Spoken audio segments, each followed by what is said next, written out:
Assalamualaikum warahmatullahi wabarakatuh. Saya Maisarah binti Ismail dari Universiti Sains Malaysia. Ingin bertanyakan kepada Tuan beberapa soalan berkenaan dengan webinar pelaksanaan kelas tahfiz secara talian pada 20 November yang lalu. Adakah Tuan telah bersedia? InsyaAllah. Soalan saya yang pertama, apakah inisiatif lain yang diambil oleh pihak Tuan bagi pelajar yang mempunyai masalah capaian internet? Adakah mereka perlu merekod video hafazan mereka? Bismillahirrahmanirrahim. Assalamualaikum warahmatullahi wabarakatuh. Ustazah Maisarah. Jadi berkaitan dengan soalan, apa yang telah kita bincangkan adalah yang pertama sekalinya, sebagaimana yang ditetapkan oleh PIJ melalui surat keliling di mana setiap guru perlu untuk memastikan proses PDP itu berjalan dengan lancar. Itu yang pertama.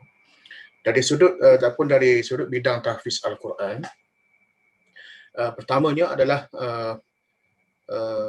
dari sudut disiplin sendirilah, tidak untuk tahfiz Al-Quran ini adalah pelajar itu mesti menjalani proses talaqi dan musyafahah dengan guru dia face to face. Itu yang disiplin utama.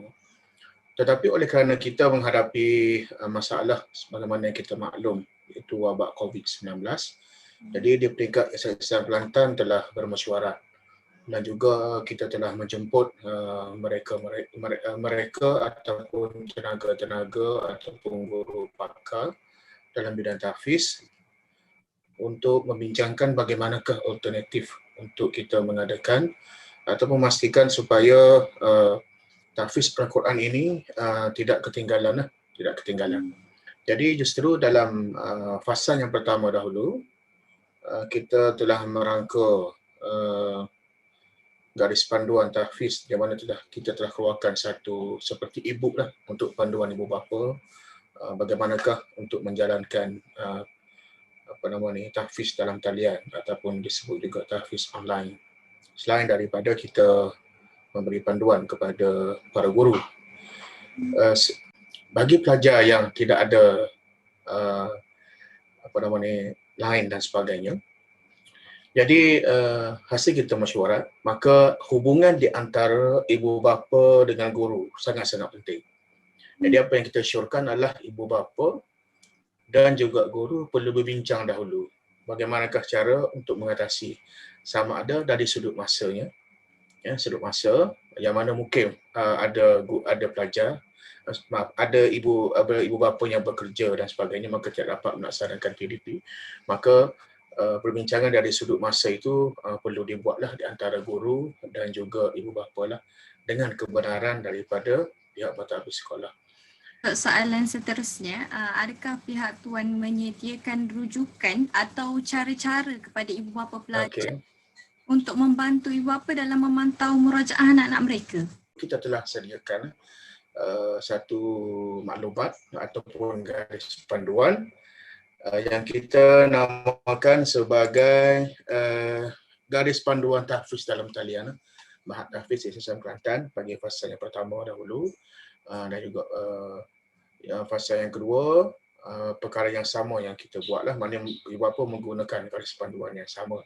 Tambah lagi adalah alhamdulillah sebelum PKP ataupun sekolah tutup itu, jadi di pihak Yayasan Kelantan sempat untuk membuat semakan dan juga menambah baik sistem tahfiz yang diamalkan. Jadi yang kita jenamakan semula sebagai model tahfiz Yayasan Islam Kelantan. Jadi di situ ada panduan-panduan tambahan bagi ibu bapa untuk melaksanakan PDP ini. Tama-tama di rumah ada panduan.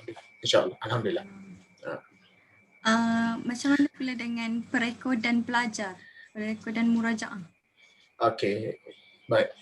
Dalam model tahfiz yang saya ceritakan tadi, ada terkandung dalam model tahfiz itu beberapa buah buku.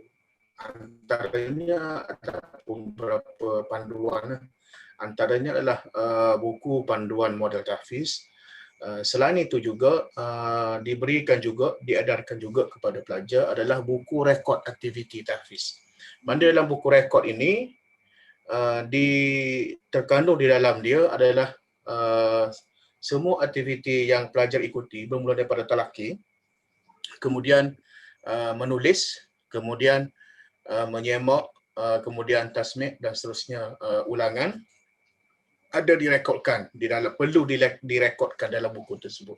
Jadi apabila pelajar bercuti bawah ni, sebelum ni perkara tersebut berlaku di sekolah. Jadi apabila pelajar pulang ke kampung masing-masing, jadi perkara tersebut disambung oleh ibu bapa lah.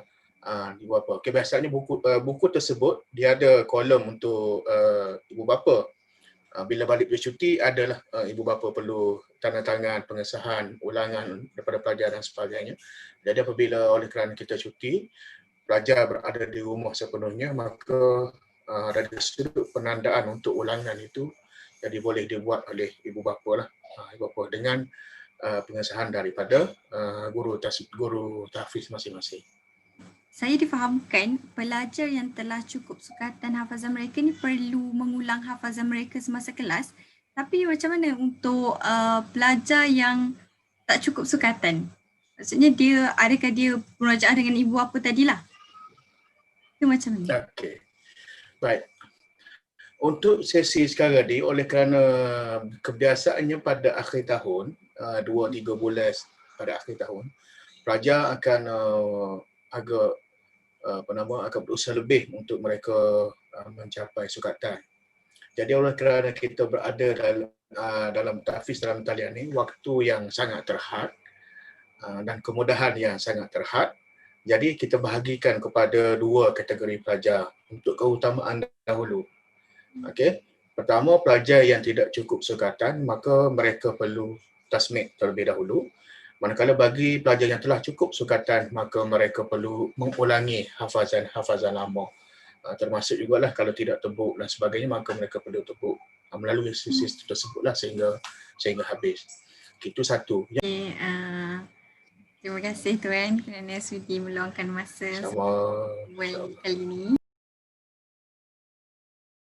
Ya, apakah cabaran utama yang dihadapi sepanjang kelas hafazan ini berlangsung dan bagaimanakah mengatasinya, cara mengatasinya? Okey, antara cabaran utama yang kita hadapi semasa berlangsungnya kelas hafazan tersebut adalah pelajar tidak sempat untuk membaca hafazan mereka di waktu pagi. Walau bagaimanapun, terdapat sesetengah guru yang tetapkan waktu yang lain kepada pelajar yang tidak sempat untuk membaca hafazan mereka, untuk memberi peluang kepada pelajar tersebut mencapai target hafazan mereka. Oh, begitu. Okey, begitulah cara mengatasinya. Okey.